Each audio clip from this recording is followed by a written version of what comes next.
Magandang araw po sa inyong lahat. Sa ating pong mga masusugid na subscribers dito po sa The Wanderer TV, ay welcome back po. At para naman po sa ating mga bagong manonood, ay huwag po natin kalilimutang i-like, share, and subscribe ang ating pong channel. At pindutin na rin po natin ang ating pong bell para po lumabas ang notification every time po na maglalabas tayo ng mga bagong video.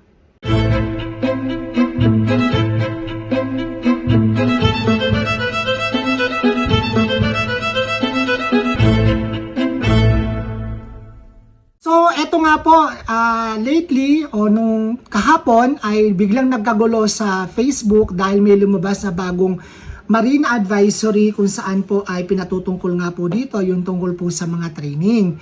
So, bigyan lamang po natin ng linaw ito para po hindi po tayo malungkot or hindi po tayo ma-frustrate kung hindi po pala applicable yung advisory na yon para po sa lahat ng seafarers.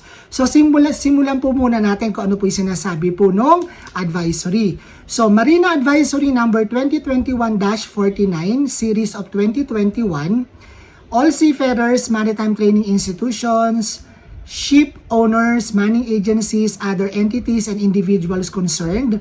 Ano daw po ang subject? Additional guidelines on the revalidation of the Certificate of Proficiency issued under Regulation 6/1, 6/2, and 6/3, and in accordance with Section A-6/1, A-6/2, and A-6/3 of the 2010 Manila Amendments to the SCW Convention, date August 26, 2021. Notice is hereby given that pursuant to Presidential Decree 474, Republic Act No. 10635, and its implementing rules and regulations, RIR, and in accordance to the 2010 Manila Amendments to the Standards of Training, Certification, and Watchkeeping for Seafarers, this authority hereby adopts the following. So ito po, i-adopt na natin tong bagong advisory na to para po sa kapakanan ng mga seafarer. So number 1, lahat daw po ng mga qualified seafarers ay hindi po ba ay meron tayong refresher course every 5 years to provide evidence of having maintained the required standard of competence. Yun lang naman yung point nun kaya tayo pinag-refresher course para ma-provide natin na tayo ay may competence pa. Number 2, seafarers with onboard training and experience, 12 months for every 5 years. So ito daw pong bagong advisory na to ay applicable sa lahat po ng mga seafarers na may 12 months active or 12 months experience, so for every 5 years in the last 5 years. So ibig sabihin, so 2021 ngayon, 21, 20, 19, 18, 17, 16, mula 2016 up to now, kung meron ka naman 12 months na sea service ay pasok ka dito. So ano nilalaman nito?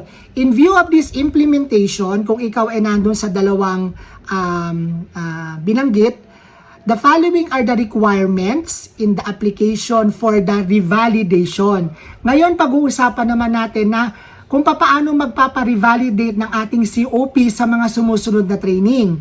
Basic training, advanced firefighting, proficiency survival craft and rescue boat, at saka yung ating fast rescue boat sa 4. Ulitin natin, basic training, SCRB, FRB, at saka yung advanced firefighting, yung 4 na yan. Di ba remember, every 4 years nag-refresh tayo. Ngayon, may bago na nga tayong i-adapt na revalidation process. Pero, ano daw yung requirements? So, kung di na tayo kukuha ng training sa mga training center, sa maritime training centers, ano daw ang kapalit na requirements na dapat nating i-submit?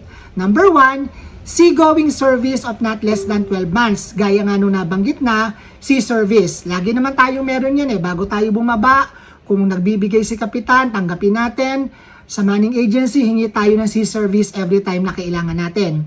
At number 2, dito na tayo magkakatalo. Kasi yun nga lumabas sa mga balita, lahat excited na akala nila applicable to all. Pero syempre, nilinaw natin to sa Marina. Hindi ako personally, pero yung manning agency namin ay nilinaw nila mismo sa Marina kung ano ang ibig sabihin ng number 2 para po aware tayo kung ano yung dapat nating kuhanin o ano yung dapat na requirements na meron tayo para maging applicable tayo dito sa Marine Advisory number 2021-49. Nakalagay po sa number 2, attestation or any documents or any document from the ship's captain, ship owners, manning agencies that said seafarer or that said onboard training and other trainings were undertaken by the said seafarer. Ulitin ko, attestation or any document from the ship's captain, ship owners, manning agency that said onboard training and other practical trainings were undertaken by the said seafarer.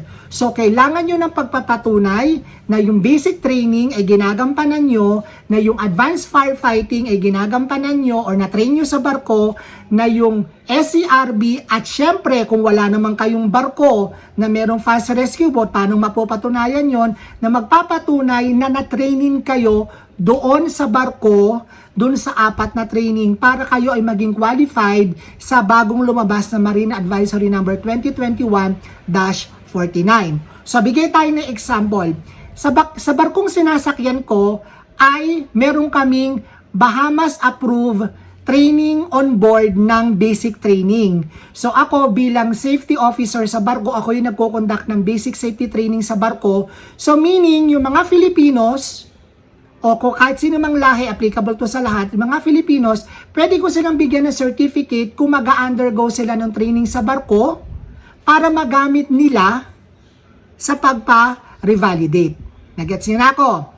O how about naman yung FRB, Fast Rescue Boat, na ako ay nagte-training sa mga seafarers sa paggamit ng FRB, those applicable, usually deck at engine lang naman to, na sila ay tinraining ko sa pagkuha ng FRB. So yung barko namin ay mag-a-attest, gagawa ng letter na nagpapatunay na ikaw ay nag-undergo ng training sa barko. So yun ang kailangan. Kung hindi kayo bibigyan ng attestation ng manning agency, ng ship owners, ng captain, ay hindi nyo rin accomplish yung requirements ng bagong Marina Advisory. So sana maging malinaw to sa lahat at nang tayo ay hindi ma-upset, baka sabihin na naman natin, magagalit na naman tayo sa Marina na bakit hindi pa ginawa sa lahat and everything. Pero sa isang banda bilang safety officer, iba kasi talaga yung merong refresher course. So kung sa barko at makakahingi nga kayo at nagpapatunay na kayo nagte-training, imagine na lang natin may weekly training tayo, abandon ship and fire drill.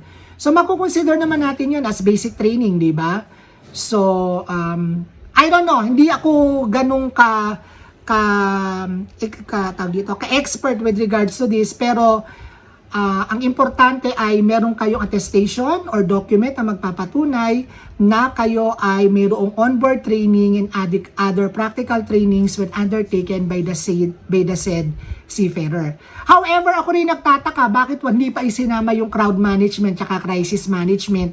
Usually naman, kagaya namin sa mga passenger ships ay mayroong weekly drill, tapos meron pang passenger drill kasama mismo yung mga pasahero. Sana maisalin na rin nila yon para hindi na rin kami kukuha ng refresher or revalidation ng every 5 years at tanggapin na lang nila yung ganoong sitwasyon. Anyways, wala naman palang COP yung, hindi naman pala kailangan ng COP nung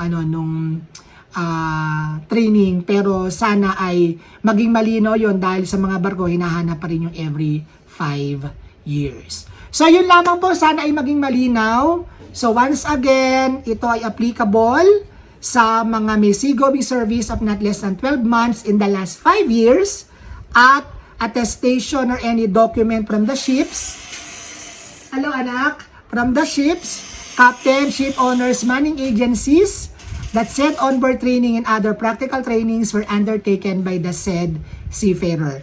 For guidance and strict compliance of all concerned, o baka hindi nyo pa alam mga kabaro, ang ating Marina Administrator ay si Vice Admiral Robert A. Empedrad. Once again, ang ating pong Marina Administrator, Vice Admiral Robert A.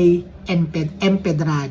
So yun lamang po mga kabaro, sana ay naging malinaw po sa inyong lahat at kung meron pa po kayo ibang katanungan, mag-comment na lang po kayo dyan at maaari po natin itawag sa Marina o kung meron naman po kayong experience or iba pa pong mga impormasyon, i-comment nyo na rin po para po tayo ay makatulong sa ating mga kabaro na may ibang mga katanungan. Maraming salamat po. God bless, stay safe, and be healthy all the time. Tama ba? Be healthy. Sundin po natin yung mga minimum health and safety protocols.